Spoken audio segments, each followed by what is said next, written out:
welcome to another edition of the Roar of the Lions UK podcast, episode 365, The Safety Dance. My name's Matthew Turner, alongside Anthony Fitzpatrick and Ashley Soden. How are you doing, boys?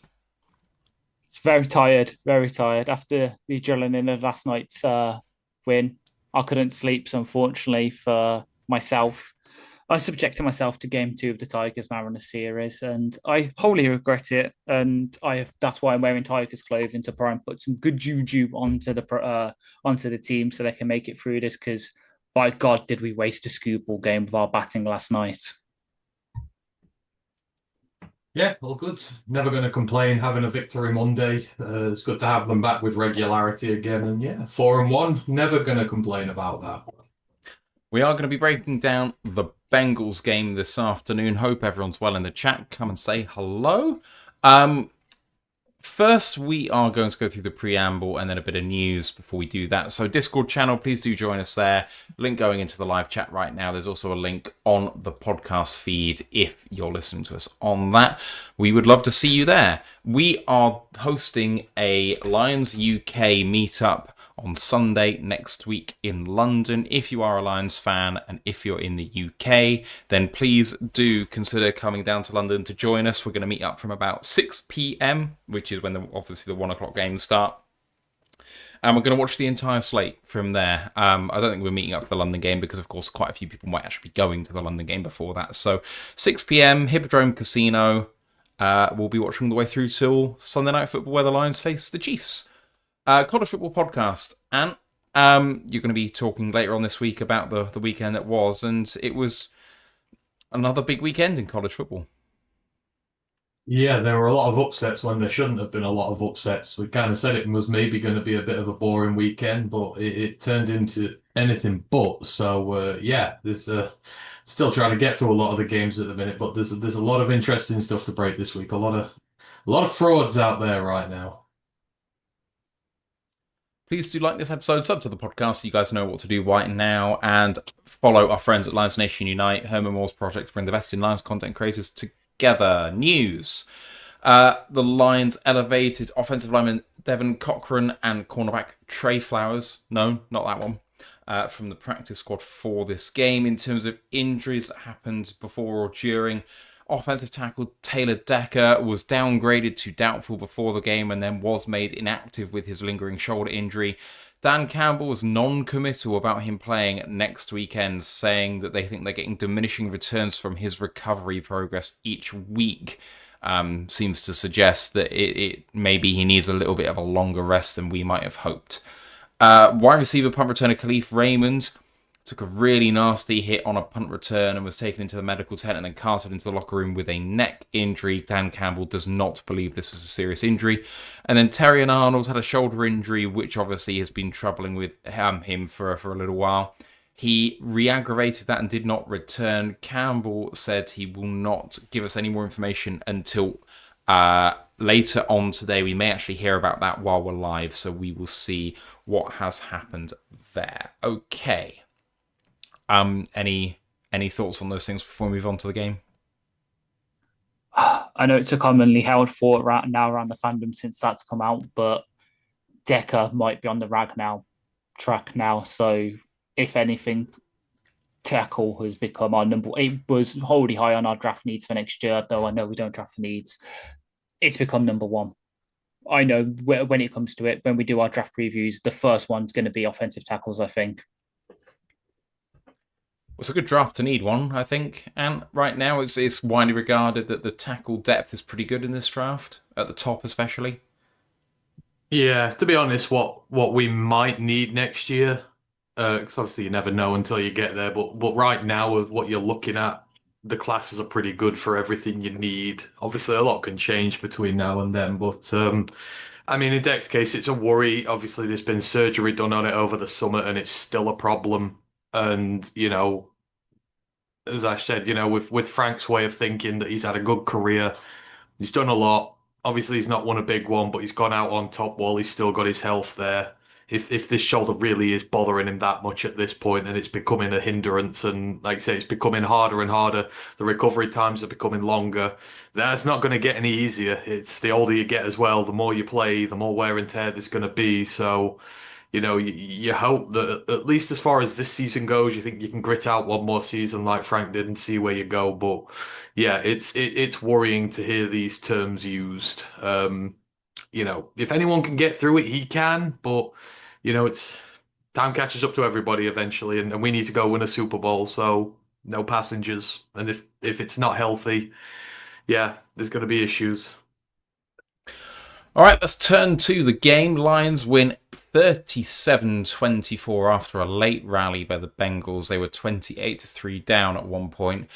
Goff was 19 of 23 for 258, 3 touchdowns, no picks. And David Montgomery also got himself a passing touchdown in his hometown. He was 1 of 1 for 3 and a touchdown thrown to Brock Wright for the Bengals. Jake Browning, 26 of 40 for 251, 3 touchdowns, 3 picks. He was no touchdowns and 3 picks at one point in a pretty rough outing by him. The head coach has alluded to the fact that they are open to a change at backup quarterback for the Cincinnati Bengals following this outing. In the rushing game, Montgomery led the team with 18 carries for 65 yards and a touchdown. Jahmyr Gibbs, more efficient, about 4.5 yards a carry for him, 12 carries, 54 yards. For Cincinnati, they were actually led by Jake Browning, 4 scrambles for 31 yards. I did have one design, actually, I think, one design run. So Matthew P. Ryan had 4 for 27 and Chase Brown had 8 for 27. The lead back was really struggling in this game. And then the receiving game, the Lions were led by Amon-Ra St. Brown, 8 of 9 for a cool 100. Laporta got things started early on, 5 of 6 for 92 and a touchdown. Gibbs had a screen for a touchdown, 2 of 2 for 33. Isaac Teslar got on the board again, 1 of 1 for 12. And then I mentioned Brock Wright before getting the pass from Montgomery. For Cincinnati, again, they rallied late. Jamar Chase was having a torrid day being targeted. I think Ash said at some point he was the leading tackler for Cincinnati because he got all of the tackles on the interceptions because he was the one being targeted. He ended on 6 of 10 for 110 and 2 after having that long 64-yard touchdown. Yoshivas had a good day all day. He was 5 of 7 for 82. And T. Higgins couldn't catch a break, never mind a ball, until a little bit later on, 3 of 7 for 22. And a touchdown for him. The Lions did have a fumble recovered by the defense. Goff fumbled, recovered by Cincinnati. Did he fumble? We'll get onto that. Cincinnati had a couple of fumbles of their own, but they didn't lose either on defense. Lions led by Jack Campbell with 11 tackles. We had 2 sacks, one by Hutchinson and one by Barnes, and then 3 other TFLs by Campbell, Maddox, and Anzalone. For Cincinnati, they have 3 guys on 8 tackles in Knight, Wilson, and Slayton. They had 4 sacks, 1 by Osai, 1 by Miles Murphy, and 2 by Trey Hendrickson. We were never going to deny him all day. And then there was another 3 tackles for a loss. Demetrius Knight, Geno Stone, and Chris Jenkins Jr. The 3 interceptions for the Lions were by Anzalone, Robertson, and Joseph. And then otherwise, Jacob Saylors, I thought, did a very good job in the kick return department. Khalif Raymond obviously went out of the game with his injury. He had time for 1 punt return, which was fine. Jake Bates was perfect, as was Evan McPherson. And Jack Fox was exceptional. He had 5 punts and 4 downed inside the 20, including a long of 64. Cincinnati's punter, Ryan Rakow, he had some booming punts, but pretty much all of them were touchbacks, which really didn't help their cause when it came to giving us bad field position. Boys, those are all the stats in the box score. And because we didn't talk to you, obviously, during the game, what's your kind of overall impressions of this one? I think overall it was a very good team was playing a very bad team, but the very good team kind of played around with its food a little bit and let the very bad team hang around longer than it should have. But there was no doubt who was winning this game, I think, from the very start. One team was clearly better, and then just a couple of little mistakes. The rookie offensive line makes a mistake where you turn the ball over when the offense to start this game looked like it was just going to keep scoring every single drive. 1 sack changes that. There's just little things here and there that kind of kept it in check. But I thought overall, given the inconsistencies, given we're starting 3 rookies on the offensive line, given we were down a lot of our corners by the end of this game as well, which is the only reason they rallied, and given the refs were king atrocious again, which again, the only reason they rallied was on a phantom call, which just didn't exist. I thought we did very well. And, there's a time that we'd have given, to not be playing our best football and to still be winning games sort of at a canter in the end. So, fair play to Cincy. They did battle. They kept hanging round. The amount of pressure we were putting down on them, the crowd completely turned on them.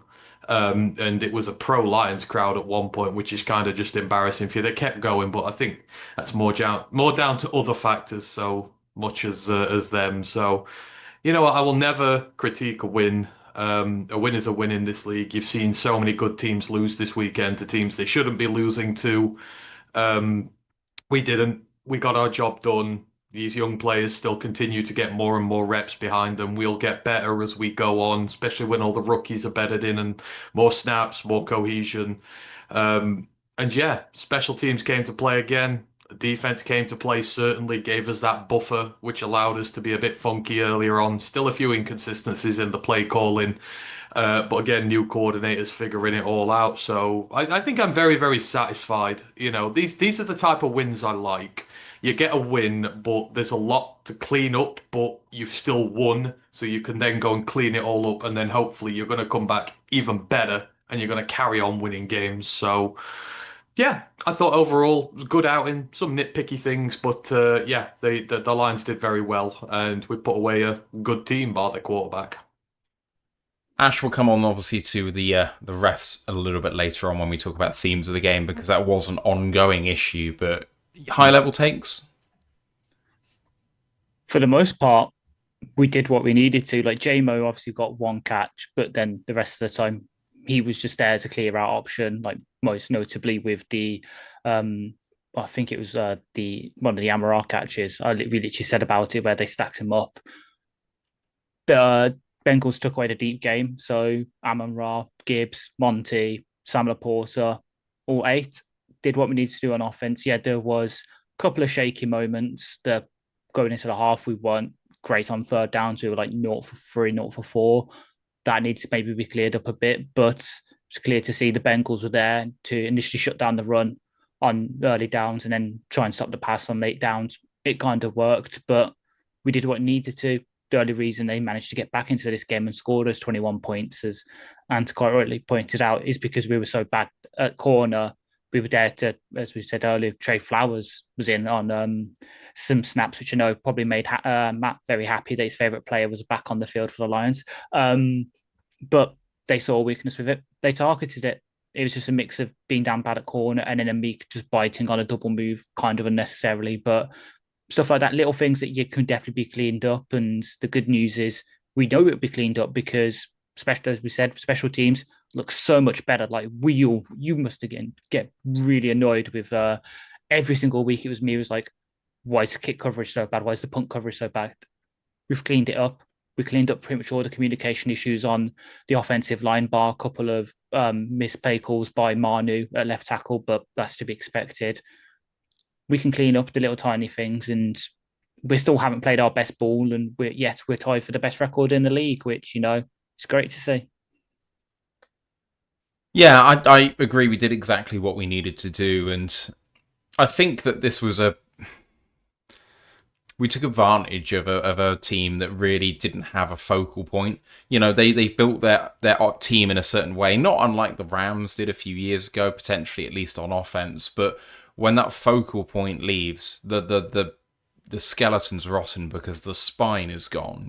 We don't have that problem. I actually have faith that, if Goff went out for a game, that we'd be able to look pretty competitive because the skeleton is solid. You might be able to take Goff out of that lineup, and there's enough there in the defense and in the receivers and how they do things. It's going to make it easy on a quarterback.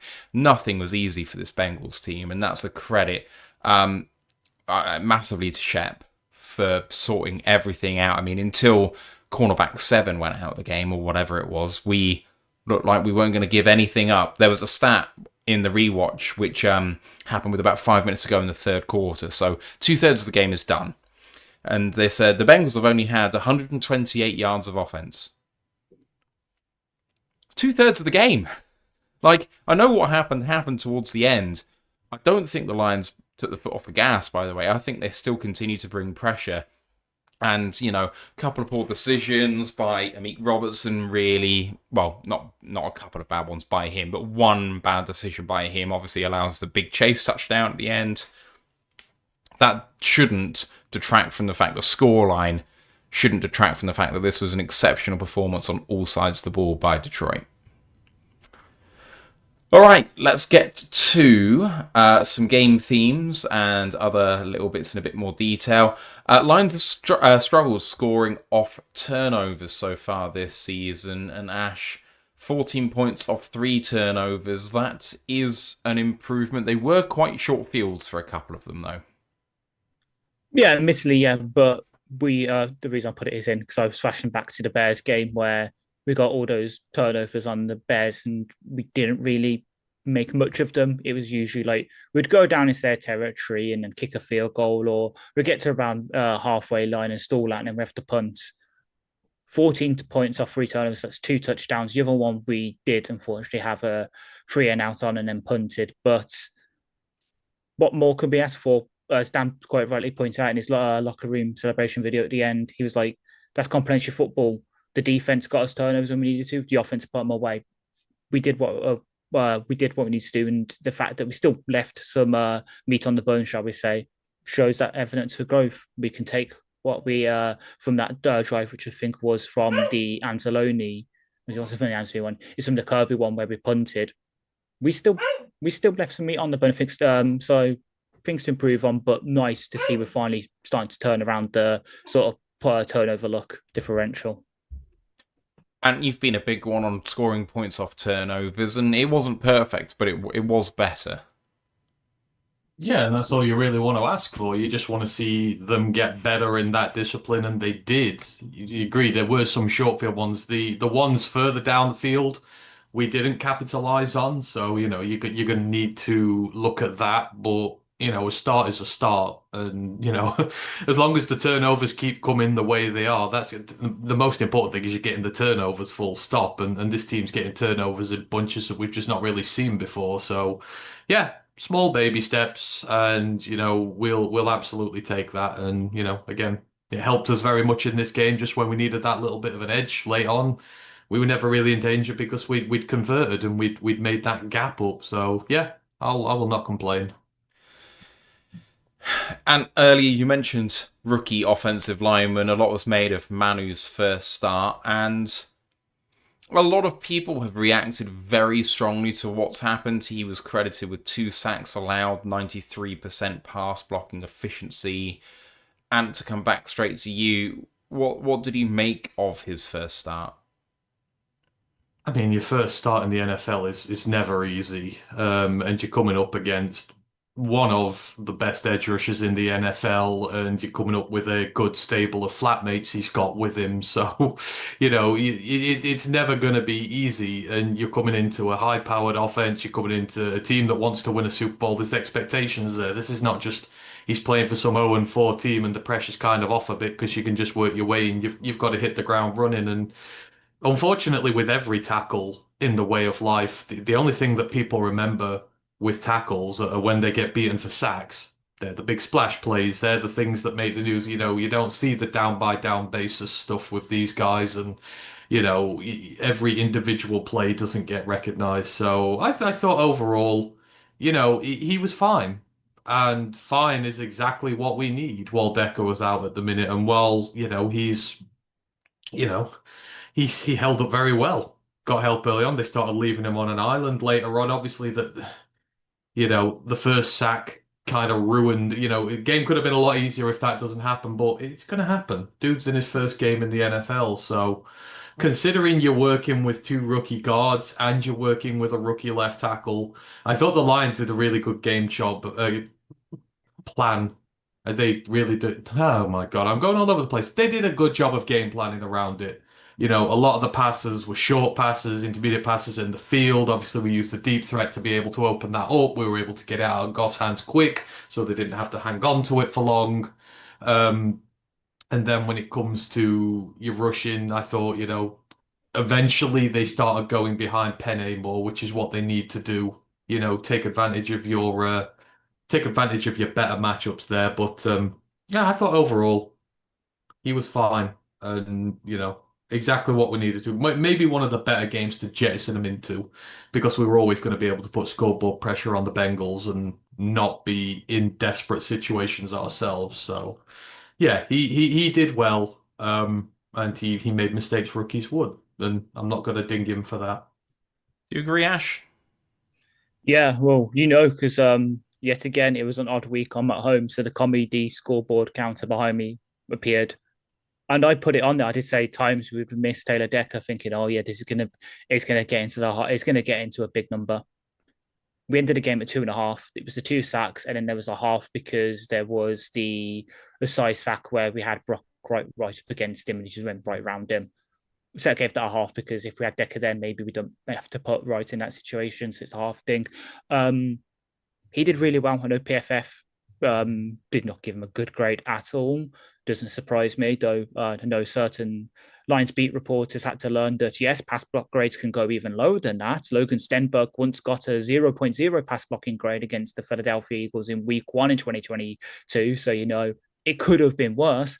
But yeah, Manu, he stepped in. I know he turned out after the game, he knew he'd be starting on Tuesday, and they were game planning for that. They did the best they could. Obviously, the 2 tight ends, always pretty sure he's having a tight end on his shoulder initially to start the game. Then, yeah, as the game went on, maybe because his confidence went up, they decided to leave him on an island a bit more, and it didn't work. But the options are still open to us if we need to put him out there again next week against the Kansas City Chiefs. Might be a bit tougher in terms of scoreboard pressure, but he's got that snaps under his belt. If you have to go elsewhere, then we've got Skip, who supposedly is now healthy from his tendonitis. So he might be an option there. Does he give us more stability? Or there's obviously Devin Cochran, who we elevated, though he's more of a right tackle. So do we then put Penny at left tackle for the Chiefs and for the Bucks game, and then have Cochran at right tackle or Skipper? There's still options there. So even if we do have to change the sort of game plan for next week and for the Bucks games, who might be able to keep up with us a bit more, we've still got all our options open. And that's, well, of course, with Sandin, that there's the possibility Decker is back next week against the Chiefs. The shoulder issue is enough where we can get him to the bye, and then he just spends the entire bye week off rehabbing the shoulder.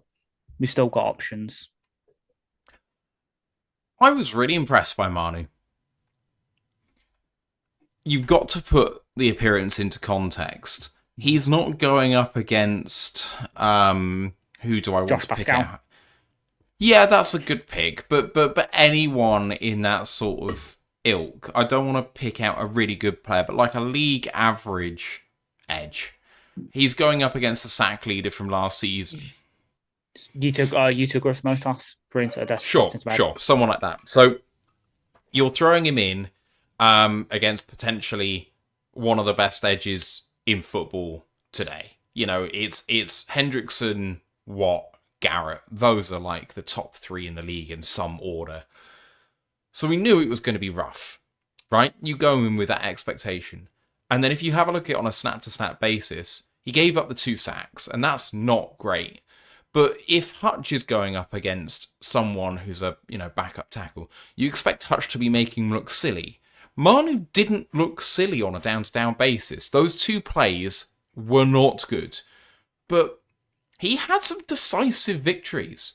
And he had a lot of stalemates. He had a lot where Goff was actually really well protected. So it was much better than expected. And anyone who wants him to step in and make you feel like you're not missing Taylor Decker doesn't value Taylor Decker highly enough. That's why Decker is really valuable. And a Taylor Decker doesn't grow on trees. Like, teams go through eras without having a tackle duo as good as Decker and Sewell. And this is why we have talked about the need to potentially invest in this position over multiple drafts, and maybe why Manu isn't enough of an investment and all that sort of stuff. And we can get into that. But for what we got from him, it was a measured performance where there are a couple of things to tidy up that were very much rookie mistakes in terms of communication and all that sort of stuff. But Hendrickson didn't make him look silly every single play. That's great progress. I don't know. But again, the team was never. It's fine. It's great it's all right for some, but the team was never losing. Like, you're not in a position where you're in long down and distances where your drives are stalled out, you're playing from behind. That's the only thing you would say there is, he's done well in the environment that was given to them, which is very good. But I think you just have to hold the brakes a minute until you've then got to be put into a pressure situation. Say you're down at Kansas, then you'll see just where he is at the moment in time if you've got Karlaftis and Jones coming at you when you're losing. But for what it is, I don't think you could have asked any more, really. Yeah.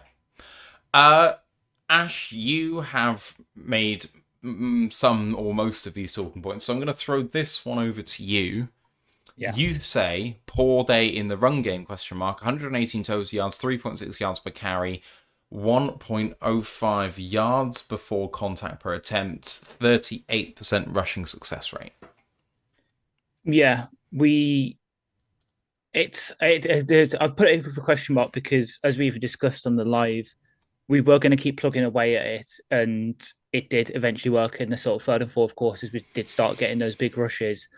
But yeah, it was another one of these games that's kind of like last week where we were pounding the rock on the early downs. We get 1-2 yards of rush, and it just, I don't know, and especially for Monty, I know obviously maybe we fed him the ball a bit more because it's his homecoming game and all this to sort of, because it's sort of like when we played the Bears, because he's got that extra motivation. We think, oh, it's going to work.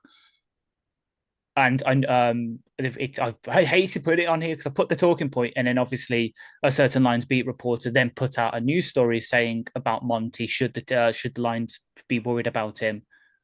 We're going up against last week. We went up against a really good defense line. This week, a team that literally set up to defend the run. Like they had 3 defensive tackles on the field more than they had Trey Hendrickson and Joseph Asai, who are their top 2 edge rushers in snaps against us yesterday. They set up to beat the run, and we had to keep doing it to keep them honest. Might we used Gibbs a bit more? Might we've tried to do a bit more outside zone? Maybe, but it's no cause for concern because that's why I put it in the question mark, because I think it's more on the actual offensive line. Yes, we've lost as we just discussed with Marnie, we lost our left tackle. Quite a lot of our blocking scheme then had to be changed. Tight ends had to be moved around and such. They won't really open up the holes that expected. And I know it's just me that saw that on the rewatch. No, Jeremy, when he did his offensive line grade to PF for Pride of Detroit, he also thought the same, that pass protection wise, we did pretty well. Run blocking, we should have done a lot better because we're going up those numbers. I think the Bengals going into this game were averaging 140 yards given up per game. We obviously got less than that, and 4.5 yards per rush given up. We were less than that, and when that's supposed to be our identity, would have maybe expected a bit more, but it's a question mark. It's to be expected.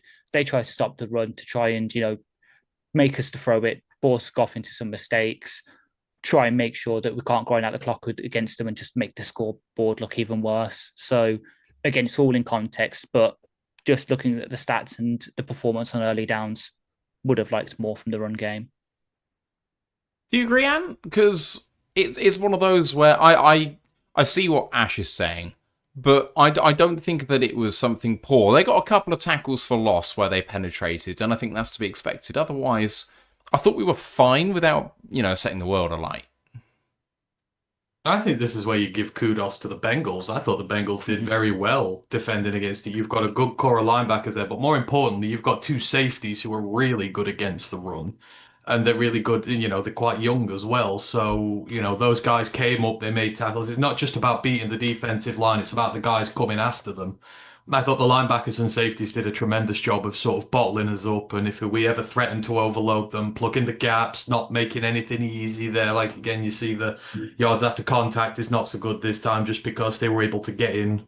That's what they did. But then conversely, what that does is, again, it opens the deep field threat and then it opens the middle of the field. So you pick your poison. Just the run game not being good or not been as good as usual is not necessarily a bad thing, because that means another facet of your offense is opened up. And in this case, it's the passing game, especially at the intermediate to short level, which we absolutely killed them with. So, it's all in context here. Looking at stats here is like, yeah, it was bad, but no, it wasn't, because it served a higher purpose. So I will accept days like this where you can do that because it had much bigger impacts across the field.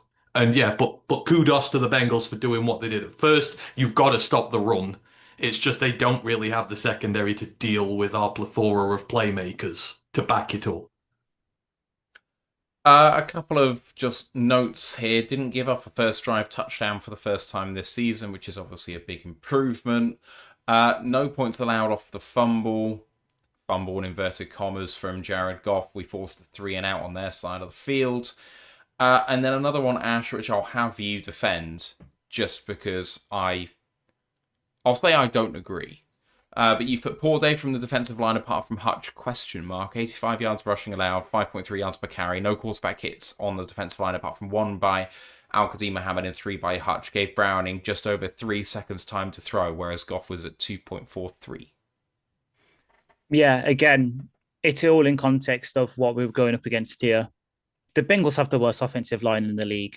And given what happened the week before against the Browns and maybe what happened against the Baltimore Ravens offensive line, which is certainly a lot better than those two, though they were missing some piece. They were perhaps on a downswing. Obviously, their center wasn't as good. But given what we're going up against, we were expecting, all out blitz, loads of sacks and that. And while Hutch definitely got in there, as we'll get into in a bit, there should have been more stats on that, but certain things happened that wiped those out. And again, the rushing yards, it was only in a certain amount. They only had 13 desired runs. Quite a lot of these came on scrambles, but the run defense on those actual run plays wasn't as good. 5.3 yards carry given up is quite good for a run game that, their lead rusher had only just crossed 100 yards the game before Monday Night Football when Gibbs nearly matched that in one game against the Browns. And yeah, Tyleek got his hand up into the passing lane, got another pass back down. That's great. There wasn't much pass rush aside from Hutch and AQ getting in there a bit. And against such a good offensive line, I was expecting more. So again, it was with a question mark. Hutch is just Hutch, like number 1 graded edge rusher on PFF right now. I was just, again, kind of like with the run game, given the state of opposition we were up against, I was hoping for more. What do you think, Ant? I don't know. I don't know if I'm in the middle of something here but I thought they were pretty good. I mean, we all know that the pass rush is not there in the interior. Like, we know that most of our interior pass rushers are injured. So I always think that was a facet of the game that was going to struggle. But, you take out P. Ryan's one big run, and, he got 16 yards on 3 carries. Chase Brown did nothing against the run again. They've done it really well. And yes, the game dictated that they weren't able to run the ball. But in the positions where we got the safeties, etc., we should have had 2. They're trying to throw the ball out of harm's way. They're not trying to run it out of harm's way because they can't. We will just swallow up whatever they send at us that way. Tyleek Williams is probably going to break a record for batted passes from a rookie. Hell, a defensive lineman from the Lions in general. He continues to be a menace in the pass game. And, they held up.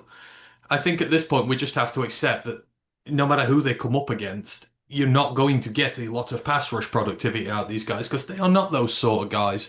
The main thing is that our edges, we have an edge 2 now, which is absolutely critical for us. Mohammed been on the field now with Hutch has just opened up so much here that you don't necessarily need your interior to be going crazy in the past because you've got 2 bona fide threats on the outside and you've got Barnes as well making plays. That's the emergence of Barnes, having him back again. He gives you that extra pass rush juice. So you've got 3 legitimate guys now when it comes to getting after your quarterback while you've got an interior which is stopping run games, it's swatting passes out the air, it's doing enough and what it needs to right now to be able to get the job done. And with a lean back probably next week or the week after, the depth is going to be crazy, being able to bring in guys like Lopez and whatnot to freshen this lineup. I think they've been exactly what we need them to be depth-wise. So I do get we would love to have seen Browning on the ground a bit more, but again, game tempo, where you're at, what you're doing with them, we put ourselves in a situation where, we had our way with them. We should have had a lot more. If it weren't for penalties, there'd be more stats on that line as well. So I've got no issues with them right now. I think they're doing really good, and we're about to get our biggest second biggest weapon back, so we're just going to get even better. I was really impressed with what the Lions did on the defensive line. So let's see if I can try and justify this. The safety which got chalked off for the Terry and Arnold holding penalty, that was created because Roy Lopez and Aiden Hutchinson ran a stunt. And Lopez got so much penetration upfield, he took out his defensive tackle and blocked off the defensive end, so Hutch was basically a free rusher inside. You can't do that if Lopez doesn't get pass rush chops. And I was saying actually live to Ash how impressed I've been with Lopez and the pass rushing ability he's shown from there. I think it's actually really underrated how successful he's been actually from that position doing that. Now, Reader and Tyleek have not been amazing at doing some pass rush stuff. I actually thought Tyleek was better in this game in that regard. But Lopez has been such a revelation for me in that position without being remarkable, like in terms of like stats in the box score. But he's been putting pressure on and kind of doing enough for me. I think that's the reason why he's actually been getting a really significant number of reps these last few weeks. I think he's getting far more reps than anyone thought he would. You know, we've got no depth at the edges. Yes, he's one of the backup guys in there, but we've got this first round pick and we've got DJ Reader and, you know, there's some other guys that maybe we can fit in here as well. And yet he's getting starter level reps along with the rest of them in a rotation now. So Lopez, I think, has been fantastic. Al-Qadin, I thought, was really, really good too. On the strip sack on Browning, Al-Qadin is pushing his man into the quarterback as well. I thought we were really good. The reason why the time to throw is so high is because Browning was actually very, very effective scrambling. There were several instances where Browning scrambled for a first down, or he scrambled upfield to make a pass late where he was almost past the line of scrimmage. There were instances where the time to throw was actually really quite high for him because Browning was quite good at doing that. So I think the time to throw is Browning's fault, not our defensive line's fault. And you've got other bits like between your three main defensive tackles, Tylee, Lopez, and Reader, you've got one missed tackle all season. Like, technically, they have been great. They are giving absolutely nothing up. And you're bringing your linebackers into play more. Your linebackers are able to come up and make plays on the quarterback as well. Anzalone's been doing more with that. You know, obviously, Barnes has been doing terrific this year because they're taking up time and space in the middle and they're creating opportunities for others to come and do their work. And you saw that in this one as well. So, and it's allowing Mohammed one-on-ones because, you know, you're trying to double team Hutch, you're trying to bottle up all these big guys in the middle. It's giving Mohammed a lot of one-on-one looks and allowing him to make plays. So again, it all has this knock-on effect of what they're doing. And so from what I see from them, again, given the limitations some of them have and what their skill set is, I think they're doing, I'm more leaning towards they're doing really well. So, and again, when Aleem's back, this is just going to be crazy good. And when Wynn goes back to full health again, you know, it could be one of the best interior Ds in the league. So, yeah. All right, a couple of other bits to get to.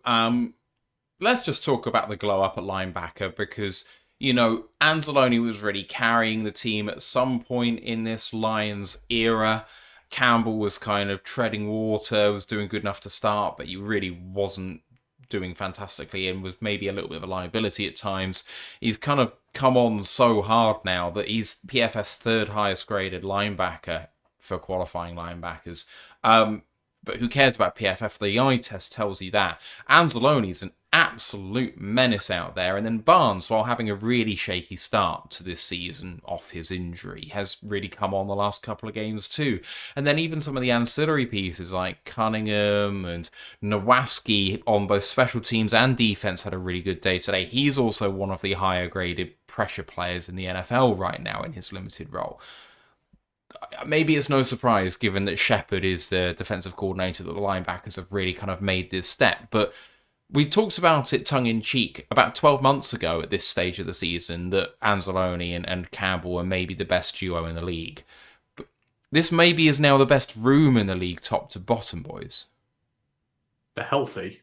That's the critical thing. They're all healthy, so you're able to put them in the best positions to be able to adapt. Let's say Barnes is doing his thing. He looks tremendous. He's showing why they paid him, and Campbell is in year three now. That's when your linebackers really start to flourish. There's a lot to learn at this position. He's had one of the best mentors in the game over the last couple of years. He got a little taste towards the end of last year when Anzo was out hurt to be that leader.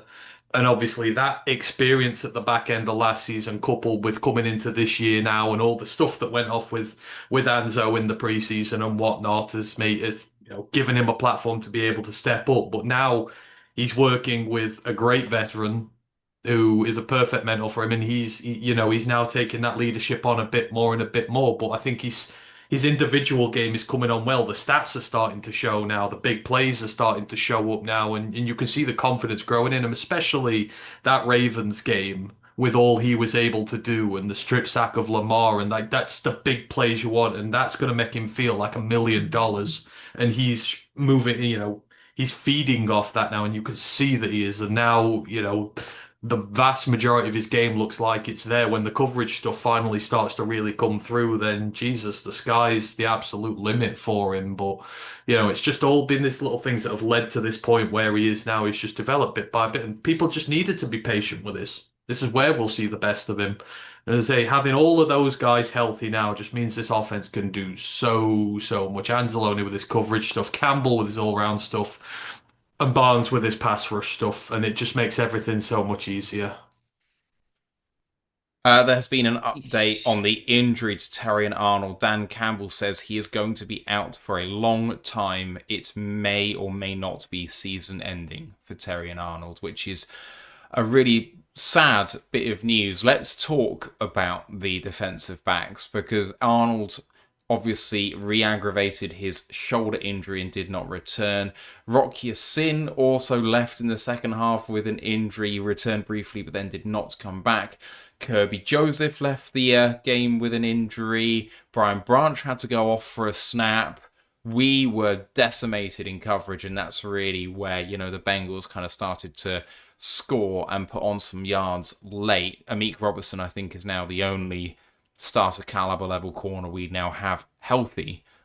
Boys, this obviously is pretty horrific, not just what happened in this game, but that's some really terrible news for Terrion Arnold, because we can talk about how he did in this game. It has split opinion, I think, and Terrion is a very divisive figure right now.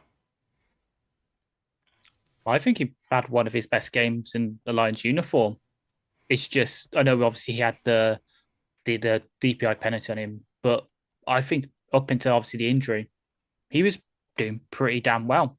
I know obviously it didn't help that Kirby snipes an interception from him. Like, that would have been the ultimate confidence booster for him, but Curb's got to have curbs.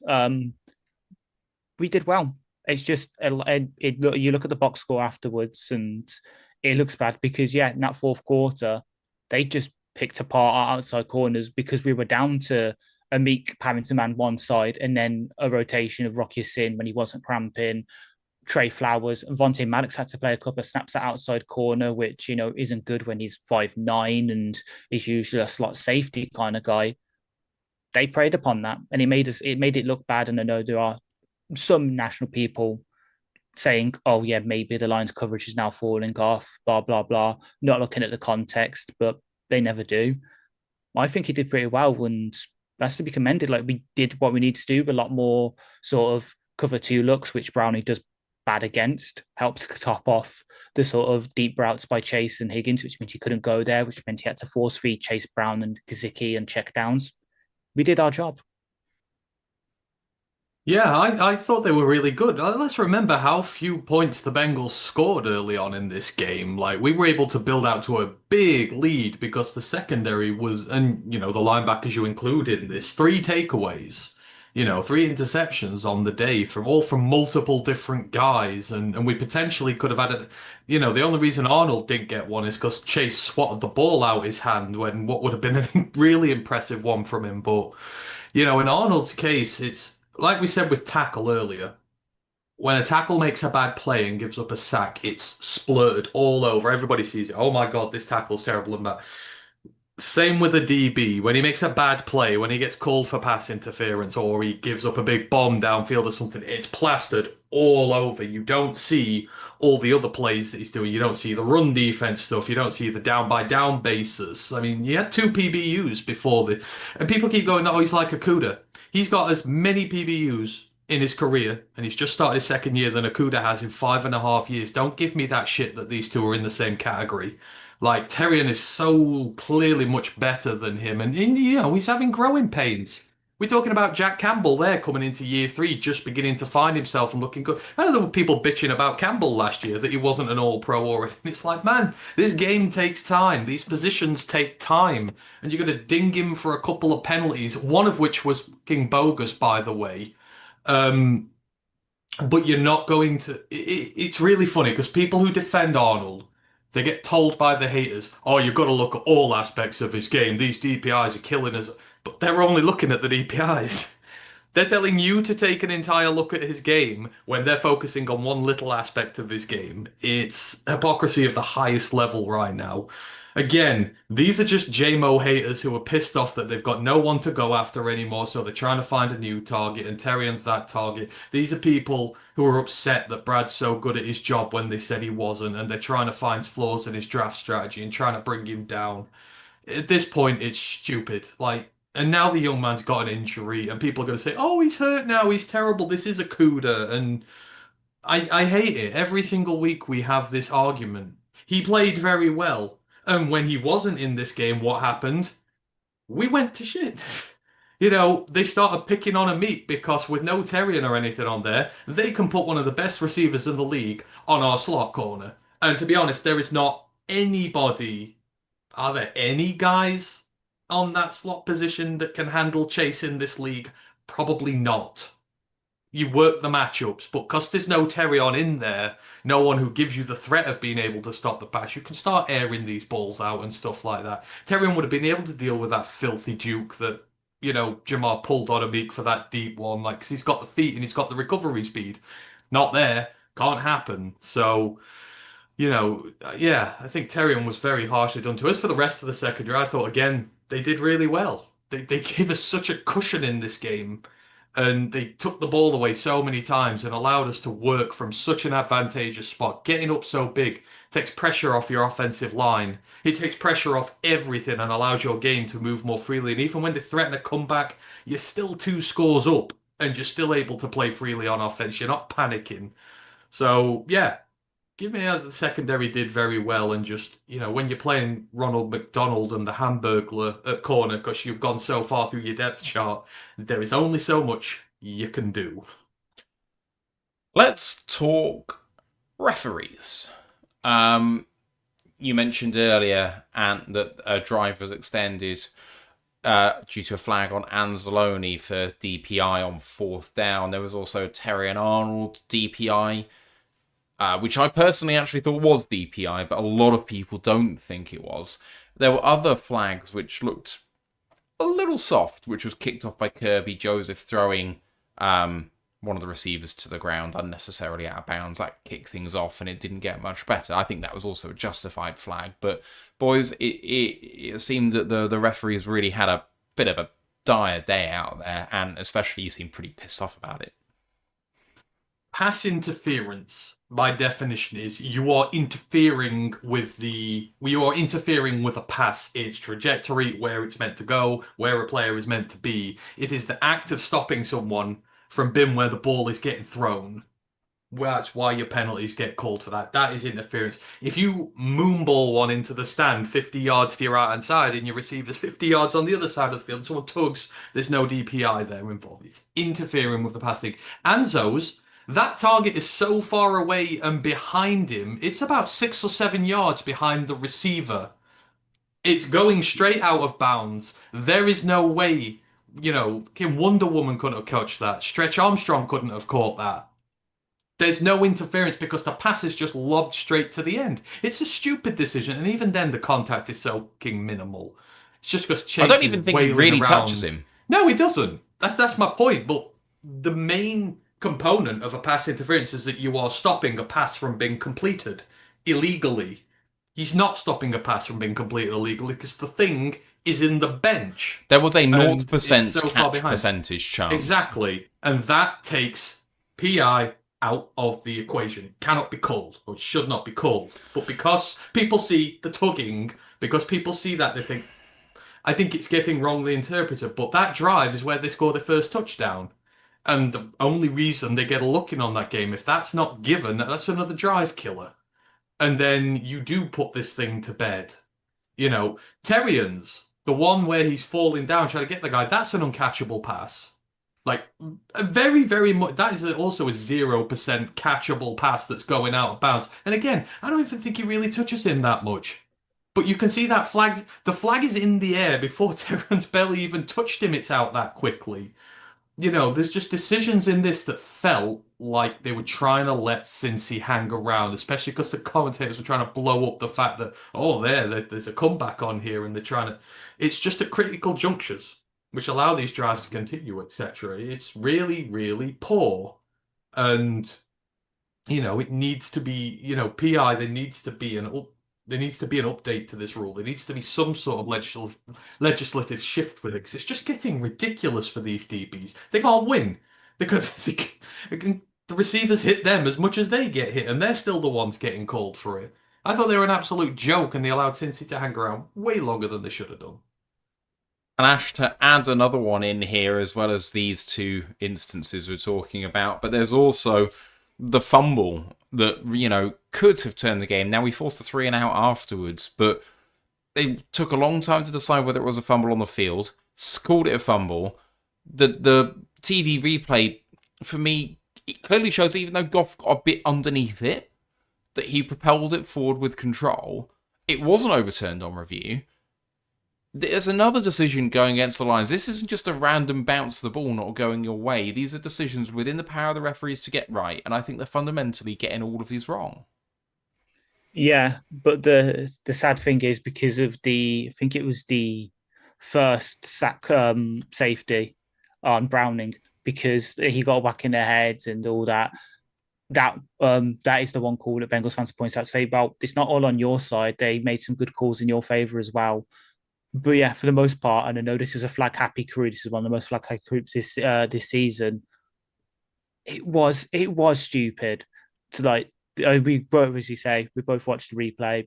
It was going forward for enough for me for an overturn. I know obviously there's the other challenge, the challenge that we did, which okay, yeah, it was 50-50 kind of thing, not enough on probably replay to overturn it.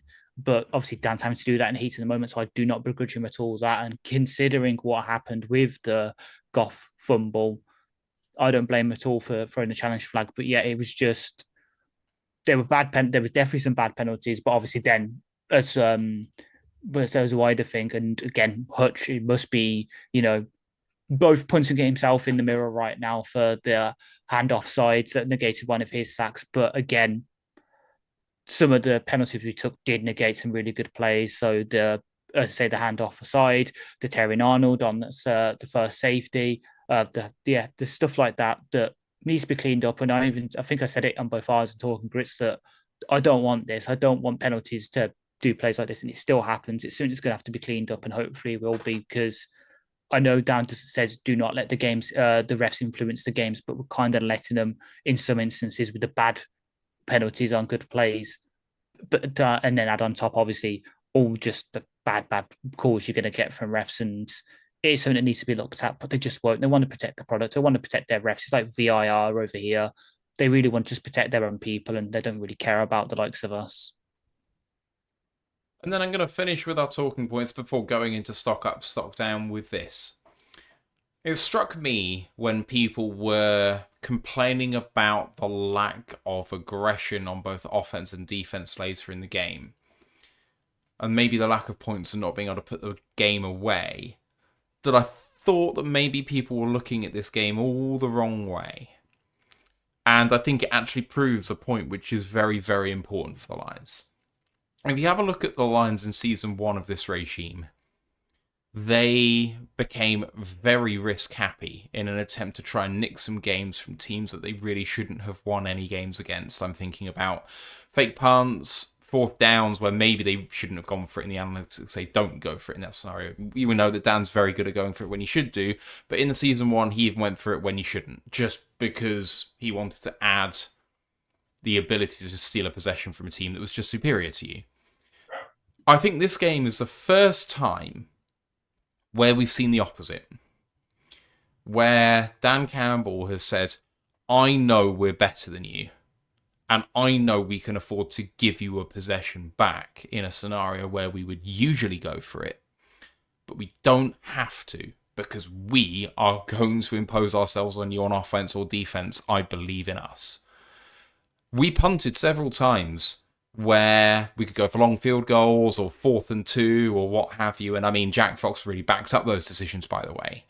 But there were some, play calling bits and pieces in there as well, aside from the decision to go, no go, or field goal or punt or what have you, where we were just a bit more conservative than you might expect. Sometimes. I still think we brought it on defense. But on offense especially, I think this is very, very clear. And I think this is showing, boys, that Dan Campbell has started to really mature as a head coach. That he doesn't have to go for it all the time if he's comfortable with where the game is. Because I don't think we've ever seen this before from him. That he actually was able to not take his foot off the gas, but just say, this is the correct decision for us right now. I don't know what you think, but I really think Dan Campbell has taken a step as a head coach. I hope not to see this every week against a team that we think is either equal to us or better than us. There's not many of them out there, but that you don't have to be so aggressive all the time. I mean, Yeah. Sorry, Ash, you go on. I was going to say, it's just with how Fox was playing in that game as well. Like what was the stat that he's the first punter to have at least. Well, it's the most punts inside the 10 for any punter inside a half since like 2003. With how he was playing, the fact that for 3/4 of the game, we were playing with our pretty much full strength defense against Jake Browning. He made the right choice. It is maturity because everyone sees him as that, hyper aggressive. He's always going to go 4th down and that, and it forces the other teams to do it. Yeah, it shows that he can take the emotions out and he can think about the game state and that and think, no, the best choice here, the one that's going to give me the best path to victory, is to punt the ball away because Jack Fox can just pin them within their 10 and then they've got to go 90 yards. And the odds of them going 90 yards and scoring on us is a lot less than the odds of us, going getting it here. So yeah, he made the right emotional choice, and people will be shocked, like, here comes the conservative Dan Campbell. I think it was Steve and Sam, when they did their sort of review of the game for the 33rd team, they were saying it kind of shocked them that they weren't aggressive. But all the beat reporters, all the recap reviews I've heard from, Nolan Bianchi, friend of the show and all that, they all said the same things as you did, Matt, that this is the emotional maturity of Dan to know your defense is playing well, your punter's playing well. Use that instead of trying to nick a possession against a team you don't have to and give them that high leverage play that could go in their favor. Take the the conservative option sometimes that gives you the best path to victory. Yeah, I mean, I think it's very obvious he's just playing the situations now. You're 3-3 on 4th down against the Ravens when you've got to go and put them away and you've got to put them under severe pressure, to win. And we did. Against the Bengals, there's no need. Like, their quarterback threw 3 horrendous picks. We were scoring. We were very clearly the dominant team, and we had every weapon in the arsenal to be able to keep them contained and not let them break out. So, yeah, no need to play 4th downs. No need to risk the favorable field position thing. So, the identity's not gone. If we're at Arrowhead next week and we're 21-10 down and there's a quarter to go or something, he's not going to be punting. He's going to be making every single aggressive call in the book that he can. Hell, if we're level or only just ahead, he'll be going with the 4th downs and everything. That's where we'll be at. So, they say it's just a bit of maturation and a bit of, restraint when you don't need to. You don't need to be this crazy all the time. We know this team can convert on 4th down under high pressure situations. We don't need to learn that no more. That's why you do it so much in the early years. We know clearly they're one of the best units. So, yeah, it's just good. Dan is so much better. And, I'm waiting for all these people to go, well, where's Dan's praises that this team's 4-1 with 2 new coordinators? I thought we were going to die and be a bad team. Well, shit, apparently not. All right, it's time to go stock up and stock down, everybody. Ant, let's come to you first. Who do you want to give a shout out to this week? I mean, give a shout out to everybody, really. I thought this was just a good performance all round. If I'm gonna have to, phew, that's who will we do? I think I would joint give it to Mahogany and Manu. I thought in the situation, given you've got a rookie guard, he's still very blue in his career, playing alongside a very, very blue left tackle. I thought for the most part, those two held up that side of the line well, and they were just Hendrickson was reduced to splash plays, but on a down by down basis. I thought they were both tremendous, and Mahogany has, on paper, my numbers started a little slower than Ratledge, but he's getting better week in, week out. But the left-hand side of that line for me was very good because you feared that's where the pressure might come from, but it didn't really. They held up. So yeah, well done to the young guys. They did tremendous. Ash? I was going to go Mahogany. I even pulled up my rookie article from on the last draft class to see what I said he compared him to. I compared him to Kevin Zeitler as his high and Alex Kappa as his floor.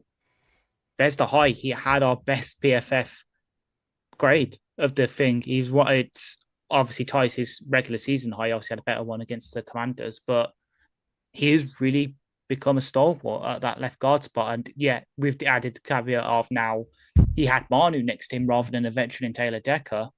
The fact he stepped up and was, according to PFF, our best player, had the second highest run block grade behind Penne, which, no shame in that because Penne is a beast in the run blocking game and one of the best pass blocking grades. He has gone from random throwaway pick at the end of the last draft class, maybe he'll turn out to a nice depth piece, into a bona fide starter. He arguably at least a Pro Bowler this season if we go far because he'll get it because of the votes and he might get a couple of All-Pro votes as well. But obviously someone sniped him from me. So the guy who I've took my name myself after for tonight's podcast, Sam Flipporter, named after obviously his nice flip into the end zone, because some people outside of the Lions fandom might be saying, oh, he was just a rookie sensation. He's kind of fell down to earth. Is he really going to do, much now, like with all the weapons they've got? And then he comes out and scores a touchdown. Is good in run blocking, not exactly great, but did what he needed to do there. Was good in pass blocking as well. Was helpful to Manu when they were doing the two tight end stacks on his shoulder. Did what we needed to do, and he finally scored that touchdown. So fancy people can finally shut up about him. And best of all, he caught the touchdown on a play action pass. So my prediction was correct. For once, I got it right. I know it's the low hanging fruit, but I gotta go Jack Campbell. A ridiculous showing. I mean, he was all over the field. Everything positive going his way in terms of offensive plays for them. He was stopping at the first possible opportunity. I thought he was good blitzing. I thought he was good in coverage. He's become such a weapon in run defense. He's communicating extremely well with the rest of the team. He's becoming a real leader on the field. I could not be happier with how he played in this game. I'm starting to see like kind of Levante David-esque, like prime Levante David-esque vibes to this guy. Like, he could be that guy for the next 10 years for this team. God, I hope so. But like right now, it's just an amazing thing to enjoy. My comparison is kind of similar, but it may be even higher. Kuechly. He gives me Kuechly vibes. Like, you remember how much Kuechly held down that Panthers defense for so long. I'm not going to compare him to maybe the best linebacker who ever lived. That is not happening. Kuechly's a straight Hall of Famer if he has a longer career. But I love Kuechly, so if he is, exactly, give me. I was about to say, I want Luke Kuechly on my team. Fine, it's piss off Bear fans. Jack Campbell is the new Brian Urlacher. Is that better? Okay, that is something I can get behind a bit more. I don't think that Campbell necessarily has the straight aggression that Urlacher had, but Urlacher was kind of slightly before my time, but the only thing I remember about him is what an enforcer he was, and maybe that isn't Campbell's bag necessarily. I don't know, but I mean, Urlacher was the first player to pick off Aaron Rodgers more than once as a player until a certain safety came along and picked him off 3 times in the season. You had to get him in somehow, didn't you? Jesus Christ! Bingo! It's playing bingo. House. I think if you're talking about the update, you do have to put his partner in there. You've got to put Anzo in for this game, and it's really starting to concern me. Because I quite frankly don't want Anzo to leave. We don't have an Alex Anzalone on this team in the wings. I don't care what Campbell is and what he's going to be. He's never going to be Alex Anzalone to this team. And he's a lot more than what we give him credit for. But the trouble is Anzo is definitely playing his way out of a new contract here right now. And I figure this is going to be the first big mistake this regime makes in letting him leave. But sometimes circumstance dictates that you're gonna, but you watch him yesterday, the coverage stuff is sensational. Getting in, helping to get down at the quarterback, just every single facet of his game is on fire right now. And Campbell or not, the point is, it's not Campbell's going to replace Anzo. Like, they're 2 separate guys. You've got to replace Anzo regardless. Like, who's the next guy up to help Campbell when he's done and he's going to be the leader there? And you're going to have to invest heavily to get that next guy. And it just worries me. Maybe Rodrigo becomes the starter. We still don't have him back. No, we don't. And hopefully Rodrigo will be in a position where he can come back and be that second guy. I'd love that more than anything, but Rodrigo's not an Anzalone type linebacker either. No, it's true. It's becoming more and more obvious that that's going to be... Yeah, I'm not looking forward to the day it happens because Anzo's showing why he should be paid much higher than what he is right now. But yeah, this game he was again absolutely tremendous, and this is a reason why Jack is flourishing, is having him there with him. The one that kind of sparks joy for me with Anzalone is, and I mentioned it live to Ash, is we were man-to-man across the board, and Chase Brown is flexed out as a wide receiver, as the borderline wide receiver. And Anzalone is man-to-man against him. You don't see Anzalone playing cornerback, but he's out there. And then I think Brown motions in and then kind of flexes back out and takes it on a short pass for what should be a pretty easy game. You got a running back lined up against a linebacker. You should be winning that all day. And Anzalone reads the pass so well. He's contacting Brown as he catches the ball. It's just a fantastic rep in a mismatch, really, of styles. Anzalone shouldn't be nowhere near that play, but he's so good at reading exactly what's going to happen that he's brilliant. He's more of the enforcer type. Like, you mentioned Urlacher, I think Anzalone more than Campbell, in a way. I know he's not a Mike, but in terms of play style, definitely more that sort of guy. Anyone else? Urlacher's never grown that much hair in his life. Yeah, true that. Anyone else you guys want to give a shout out to before we move on? Rock. He stepped in and he did not look too bad, as you saw, replacement cornerback. Vindicates my take that when we signed him, I was going to be like, yeah, this is a good signing. And he's proved it, and hopefully gets over whatever was troubling him in the game. Appeared like cramps or something. Hopefully he's not out, because honestly, him and Meek and then Maddox in the slot against the Chiefs on Sunday night isn't too bad.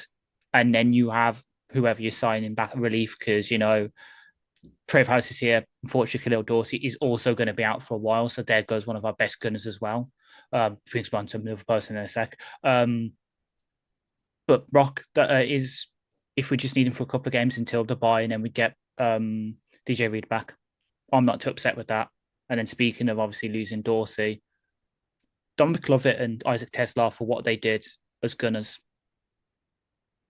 I think what you do have to add, given all the tap you've given them this year, I think you have to just include special teams as a unit again. Yeah. And Sailors, again, the return stuff he's doing, what was he going, about 30 yards a return in this one? That's multiple games now where he's setting us up in good field position. Like, you found your returner now, don't fuck with him. He's becoming a very important part of this team very quickly. And never mind that, in punt coverage, he's been fantastic as well, Jacob Sailors.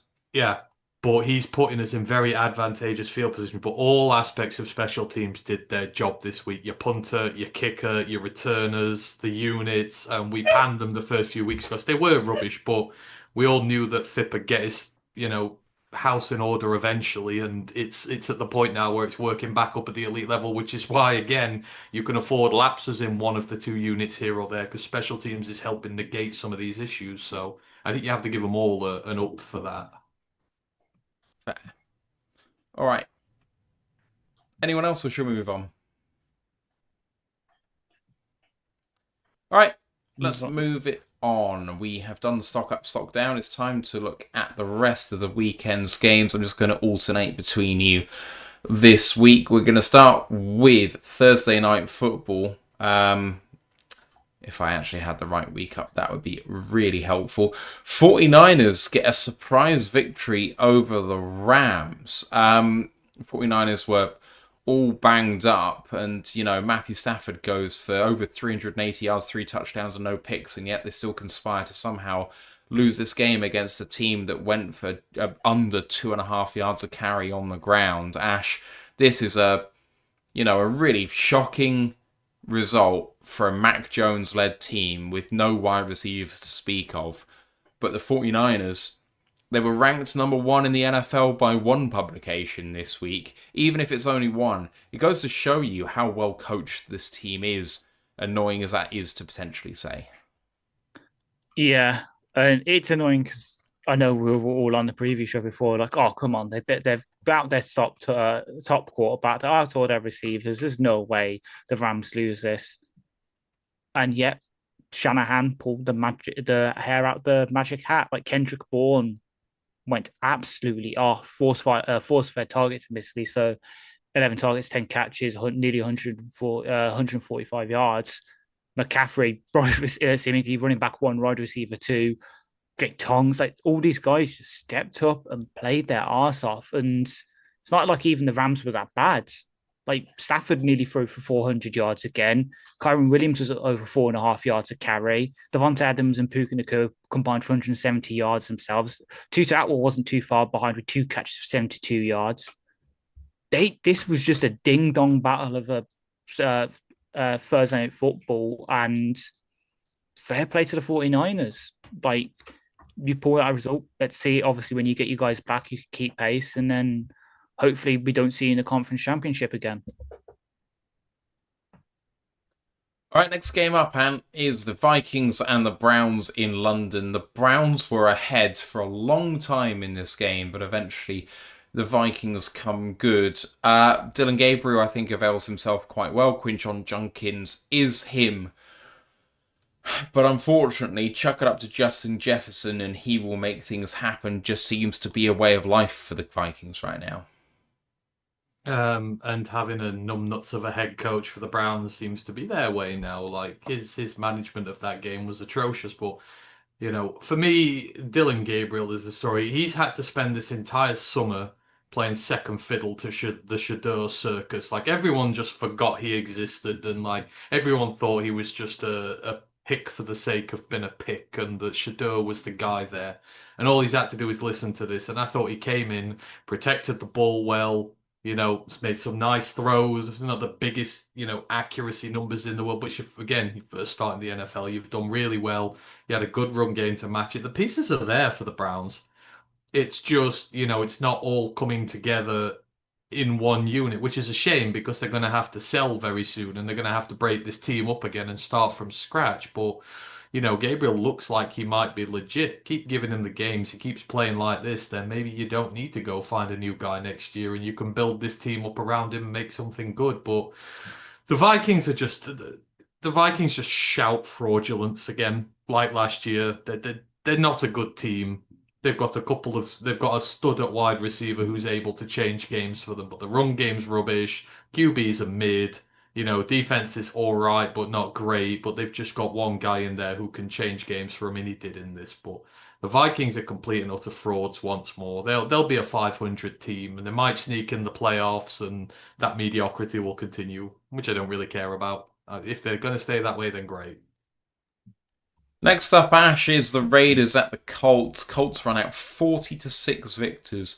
People were already calling for Geno Smith's head in Las Vegas. Daniel Jones, fairly unremarkable, but QB1 of the NFL still gets another win. They've improved to 4-1.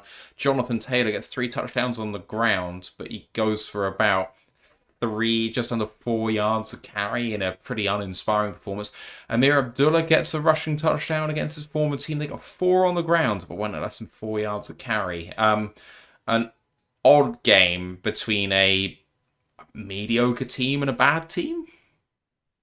Yeah, I always knew that Daniel Jones's play would mean that Anthony Richardson would get back under center for the Colts at some point.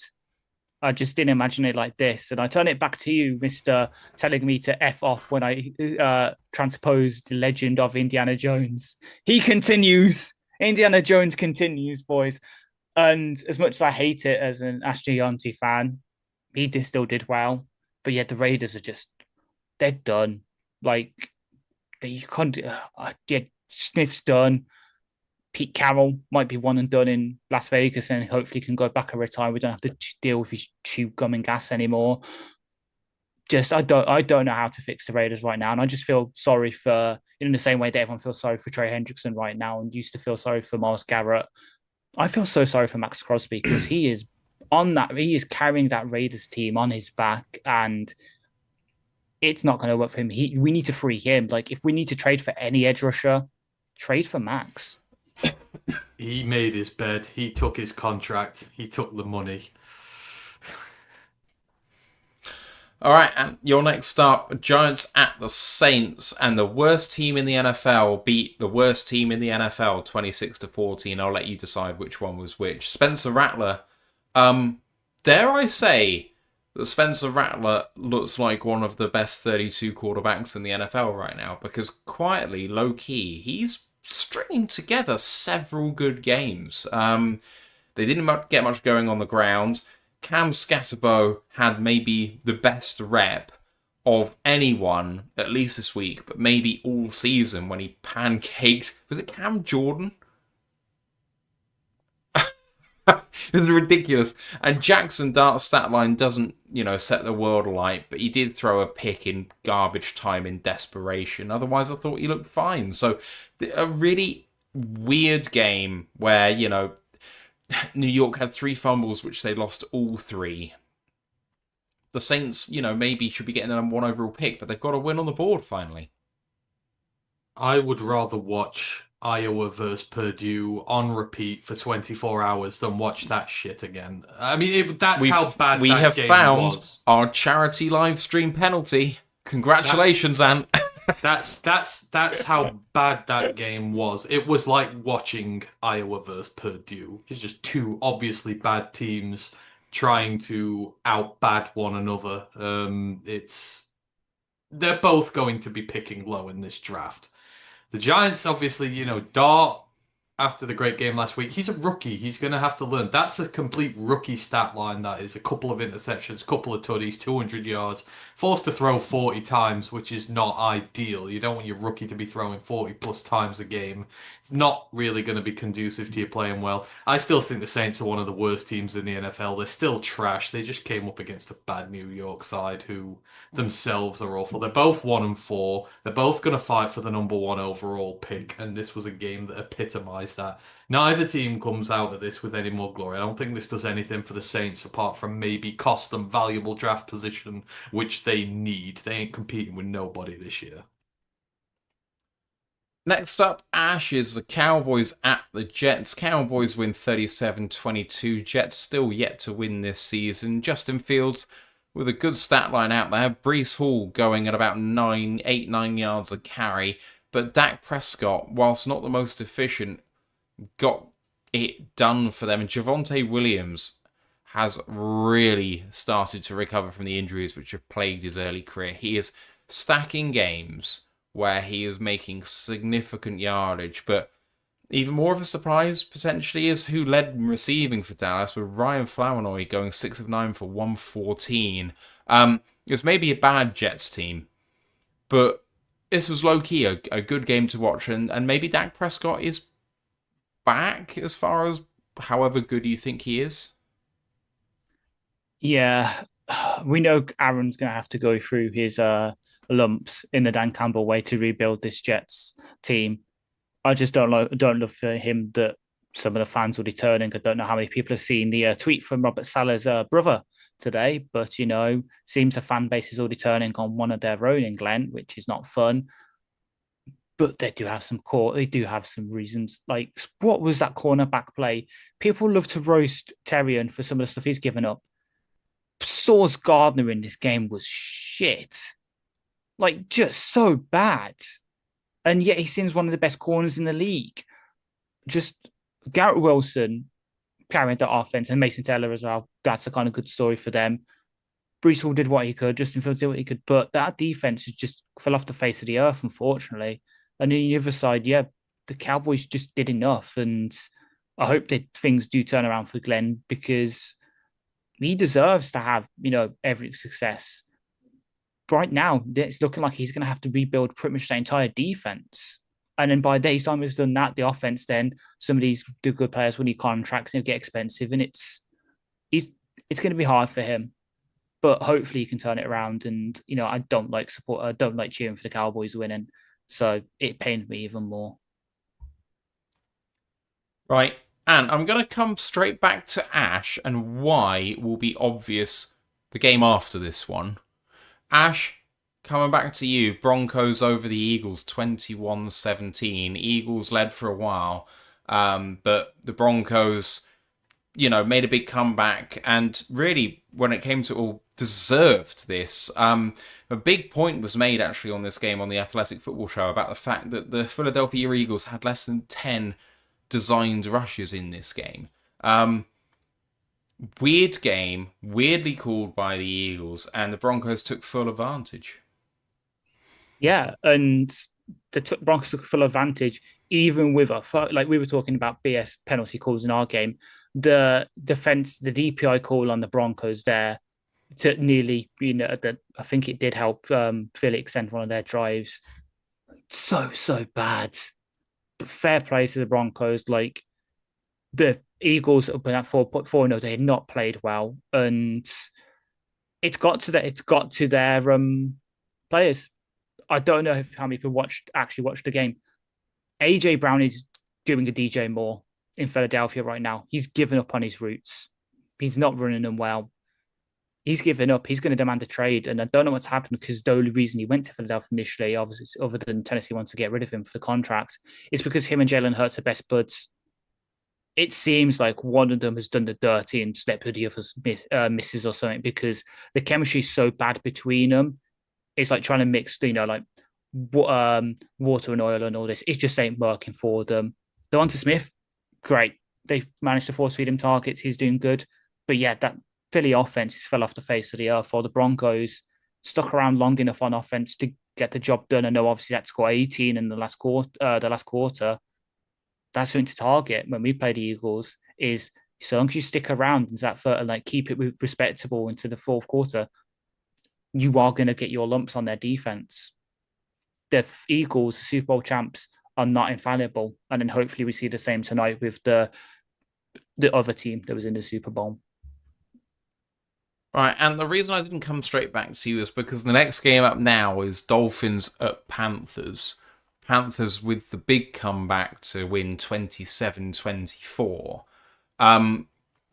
It wasn't the best called game by Carolina, I don't think, and they've dug themselves a big hole in this game, going down, 17-0? It was 17-0 at one point before running out 27-24 victors. Bryce Young didn't have his best day, but when it mattered, he really turned up. And Rico Dowdle going at 9 yards a carry on 23 carries. I mean, what a remarkable game. Yeah, and that's where the Panthers are at now. Maintain this build is on the right trajectory for them, and to come back from so far behind, that would have been a game they'd have lost every year for the last few years easily. They've got the spine now. Bryce is becoming more clutch as the weeks go by, and with a backup running back getting 200 yards, their star wide receiver is now coming to play. The offensive line looks so, better than it has done in a while against, it's not a bad Miami defensive line to be fair, but Icky was tremendous. They've made some good investments. And then on the defensive line, Skeleton look great. The young trench players they've got in are starting to bed, and when you can build yourself out of such a hole and come back and win and then get the final stop that you need to, it shows that the culture's right as well. Team's not giving up, might not play its best football sometimes, it might find itself far behind, but the ability to just man up, get back into the game and win, it's a huge step forward for them. And yeah, there's still a long way to go. There's still a lot of holes on that roster they need to fix, but the draft picks are starting to work. Shows they're drafting smartly, and their quarterback now looks legit. And you notice how everybody's gone quiet about him now. Hating on Bryce Young was a favorite pastime of a lot of people not so long ago. You don't see shit about him anymore. So, I thoroughly enjoyed this, and I was really, really, really happy for the Carolina Panthers. So hopefully they can continue stacking the wins, moving in the right direction, and Bryce gets the appreciation that he deserves. So great for the Panthers. Ash next up. Texans with a massive victory, 44-10 over the Baltimore Ravens. Ravens are in freefall. Cooper Rush, he had a great, set of games for the Dallas Cowboys in relief of Dak Prescott, but comes into the Ravens and goes 14-20 for 179 and 3 picks, no touchdowns. And, what would really help him is a good run game. You think with Derrick Henry, you might be able to do that. And he went 15 carries for 33 yards and a touchdown. On the other side of the ball, Chubb looks pretty fucking good on limited carries. And Stroud, offensive line still didn't get that much investment. Baltimore are obviously injured, but still should have the chops to give them some trouble. And 23-27 for 244 and 4 touchdowns, no picks. Can't ask for more than that as a Texans fan. Yeah, we have killed the Baltimore Ravens, and we've given the game plan how to beat them, because Houston had more rushes than they did passes in this game. 33 rushes, 31 pass attempts. And it wasn't just, Nick Chubb was just going off, and then there's other stuff. Buddy Marks got 24 yards. Damian Pierce back off his injury, 21 yards. British Brooks, 15. Nico Collins got 1 carry for 8 yards. Jalen Noel got 1 carry for 5 yards. Davis Mills chopped in for 3 yards and 3 carries. We have found the blueprint to beat the Baltimore Ravens, and it's up to them to adjust. And I'm enjoying seeing them being free fall, because now people are starting to understand what happened to us last season. Like, you look around, everywhere's like, but Baltimore missing this, and this, and no one's really talking about, well, the Lions were missing a lot of pieces on defense last year. And wait, when they were doing that, they only really lost 2 games, one against Buffalo and one against the Commanders in the playoffs.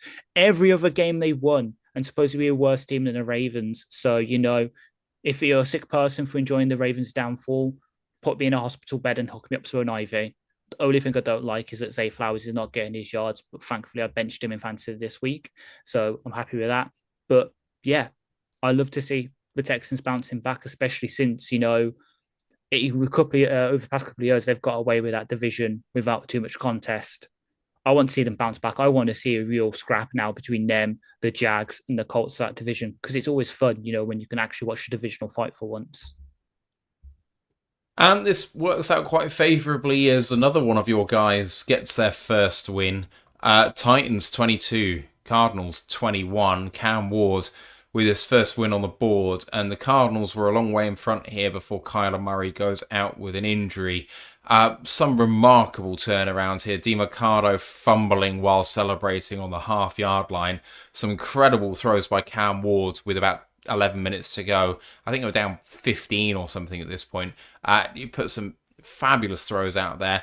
And finally, he actually has someone to throw to, because Calvin Ridley came up big when he needed it the most. Yeah, this is the kind of win that can define a franchise. You remember when we beat the Vikings, and it was the first one of them all, and that changed the direction of where the franchise was going. Then maybe this can be the one for the Titans. or at least for Cam Ward. This is going to be like he's going to hopefully start to take his Bryce Young arc now. I know the numbers don't look pretty, but at the same point, you have to put your team in positions to succeed. A massive comeback, 16 points down is insane. And to be able to drive constantly again and again, put your team in a position to be able to go make those plays, it shows maturity there for him. And it's only his fifth game. So for him to have this big come from behind win already is a big notch on his belt. The Titans are still an ass team, but they're starting to look in place now. The only trouble is they've now got the deadline coming up, and it's how much are they going to take away from him because they're going to be selling. Is Calvin Ridley going to go? Is um can what's his face Jeffrey Simmons going to go? Enjoy it while you can. Cam, because yeah, you're going to be losing some of these bits going forward. But the Cards are a mess. I think that house has fallen down now when your head coach is striking players and you're making such bad decisions on the field and there's just preventable things. You think every player in the NFL now would be like, carry that fucking ball into the end zone. Make sure you're at the back of the end zone before you start flipping that thing in another direction and doing that. Like it's silly how many times this is happening, and in college as well. It's crazy, but the Cards house has fallen down literally, and it feels like Gannon's only a matter of time away from getting fired now, just with the discipline of that team and how bad it looks. But yeah, I'm really happy for Cam. So, chalk one for him. Hopefully he can get a few more this year and then they can do a much better job of building a team round him. Next game up, Ash, is maybe, and I say maybe because of the last game of the slate, maybe the best game of the weekend. An absolute barnstormer as the Buccaneers run out 38-35 winners against the Seattle Seahawks. Both quarterbacks were on fire. There was only 10 incompletions on 67 attempts between Baker Mayfield and Sam Darnold. Seattle started out slow, and I think that's what really cost them in this game. But they went at 6 yards a carry, Seattle. And Tampa Bay didn't, which meant it was all on Baker to deliver, which he absolutely did. And Mika Ibuka, oh my word, what a player he is. But, I mean, Smith and Jigba too. This was an incredible game, and in the end, Darnold gets really unfortunate with a pick, which totally wasn't on him. And the Tampa Bay have the ability to kick a game-winning field goal very, very late when it looked like they were going to be the ones to drive down the field and do the same to Tampa Bay. Exactly, yeah. Like this was a ding-dong battle and a half. Like number 1 versus number 3 in the 2018 draft.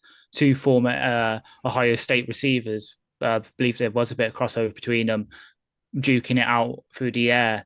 Rashad White stepping in into that running back run role after Bucky Irving's injury. On the other side, Kenneth Walker not getting many carries. Maybe he can bounce back. It was just such a good game. And the best thing about it, those bloody uniforms. Give me more of those. I know we don't use our throwbacks anymore. Just give me more of those kind of uniform matchups because, oh my God, like both of them were just really, it's just such a good game to watch. And yeah, if after, explain to someone why do I like American football? This is one of the 10 games I pull out. Other than like, obviously, number 1 on that list is our first win against the Minnesota Vikings, the Amon-Ra touchdown at the end. This has got to be up there because it was just such a good game to watch. All right, we've got Commanders at Chargers next up, and 27-10 for the Commanders. Jaden Daniels returns and doesn't look quite like himself, but does enough. Herbert had a great rush in there, one great rush, and otherwise was a bit pedestrian in this game. LA really struggled, all the, people they're missing through injury. Bill Krosky-Merritt, I mean, he looks like a huge steal right now. It finished very disappointingly, I think, with it being a bit more clear victory for the Washington Commanders than it could have been. LA just fell flat in the end. They're missing their tackles. When both your starting tackles are out, what can you do? Herbert's going to get killed eventually. I feel better about not having him in fantasy right now because the amount of hits he took in this, it's only a matter of time before he's injured again. And again, it just shows you how hard it is with depth around the league. You lose these guys. The guys that come in are just not good. But they've put two very high draft picks into these two tackles, so you can't just keep putting high draft picks in and getting the depth there with them, but they're going to have to think about it. Yeah, they just couldn't do well on offense because the line wasn't there. And then the Commanders didn't look great, but, they just had a little bit more to it. It's a shame. Chargers season is falling apart, but injuries have done them, so yeah, yeah, not much you can say about it. I don't think it tells you much more about Washington. They were good. Chargers pass rush wasn't really there. They kept Jaden, firmly on his feet. So, yeah, not good for the Chargers. They've got to do something if they want to keep the season going on. They're going to have to trade for somebody because what they got there right now ain't working. Final game of the slate was a remarkable Sunday night football. Patriots at Bills. Ash, and in fact both of you, why not? Patriots win 23-20. The last undefeated team falls. The Bills did not look good, and Drake May put together another remarkable game-winning drive. I mean, New England can get anything going on the ground. Ramondre Stevenson did get 2 touchdowns, but went at 2 yards a carry. Gibson didn't look great. Trayvon Henderson got something, but not a lot. But New England got it done, and I mean, Stephon Diggs did it to his former team. Between this and the Bucks game, I had a tremendous week picking games, apart from the Rams one. I said they were going to beat them. The Bills look rubbish. The defense does not look good.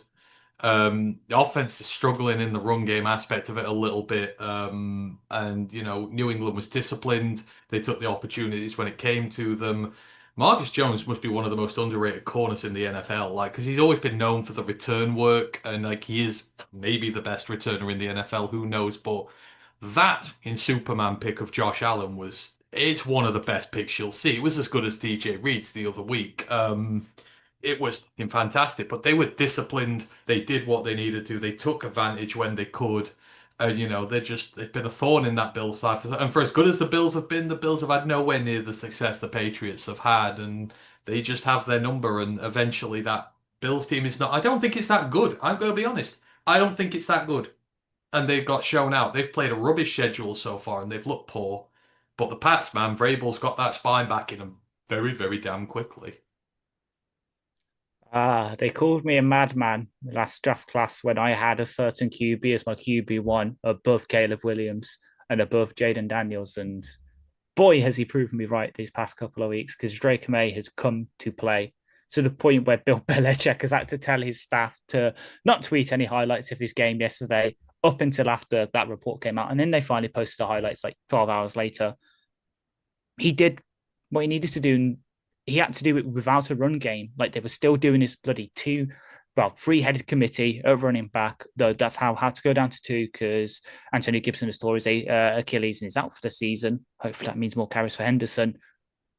Didn't really have too much to back him there. But yeah, Diggs just went off. The revenge game helped. Hunter Henry, Keishon Boutte, Demarcus Douglas, all these receivers, he spread it around, was efficient through the air. The defense stopped the Buffalo rushing game, like their leading rusher was Josh Allen. They did what they needed to do, and yet Dalton Kincaid went off and did what he finally had a good game at tight end. But the Patriots did it, and to do it at the Bills' home, to knock them off as the last undefeated team when they're wearing their special uniforms, must have made it slightly bit sweeter for them. Though, it also did lead to a very, very good skit from one of the accounts I follow on Instagram about the Patriots and talking about Cardi B's stanky BBL. So maybe they should have lost just so they didn't have to hear that. All right, boys, coming to the end of the week. Anything else you want to say before we head off? Can the Jags please lose to the Kansas City Chiefs so they're complacent for us on Sunday night? They'll be like, oh yeah, we're back, and then we can come on Wallywhoop them. Can the Jags please win? Because I predicted that as well, so I'll have the best prediction week of all time if that comes true. And the Tigers finally remember how to hit the ball as well. Please, I'm begging you. Yeah, Tigers in exactly 24 hours, I think, play. So that's going to be fun. Looking forward to it. Next episode is the college football podcast, which I think Ant is on Wednesday. Probably be Thursday this week. Okie dokie. Let me know when so that I can schedule the main show around it. Yeah. So college football, looking back at last week's and ahead to this week's, on the main show, Kansas City Chiefs preview. We're going to have Arrowheads abroad on with us to have a view of the Chiefs from the other side. You can find us on Roar of the Lions UK on YouTube, Twitch, Facebook, Instagram, Twitter, and TikTok. And the group for worldwide fans on Facebook is Detroit Lions Fans UK One Pride Worldwide. The website, ROTL UK.com. Please subscribe and rate us 5 stars on your podcast provider. Don't forget the fans meet up in the UK in London this Sunday. If you're available and you want to come say hi, and do add us on our socials, give us a DM. We'd love to meet you. Just remains to me to thank Ant and Ash for doing this for me and for everyone for listening. Lions are leading the NFL, everybody. Let's go, Lions. One Pride. One Pride. Recording stopped.